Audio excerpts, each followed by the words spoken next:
Një 36 vjeçar nga Kosova është arrestuar për rëmbim dhe sulm seksual në Padova. Ai kishte më pak se 24 orë që kishte dalë nga burgu ku rrëmbeu një 37 vjeçare shqiptare duke e kapur dhe përdhunuar për orë të tëra. Tmerrin e ka treguar vetë gruaja e cila pas 2 ditësh ka mundur të arratiset nga banesa e pabanuar ku e kishin mbyllur.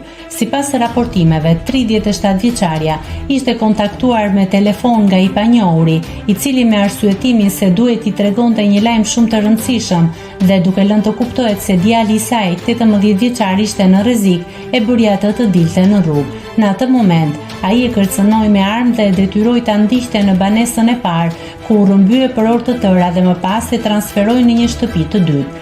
Gruaja u detyrua të kryente marrëdhënie të përsëritura seksuale për orë të tëra, gjithmonë në kërcënimin e armës dhe vetëm kur mori një telefonat nga i biri në celular, duke zbuluar se nuk ishte në rrezik, arriti të çlirohej nga përdhunuesi dhe të arratisej në rrugë duke thirrur policinë. 36 vjeçari u arrestua pas 2 ditësh kërkimesh intensive në Padova.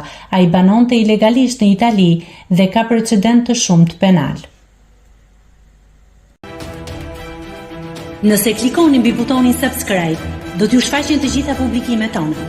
Ju ftoj t'i bëni subscribe kanalit, të pëlqeni videot dhe të lini komentin tuaj.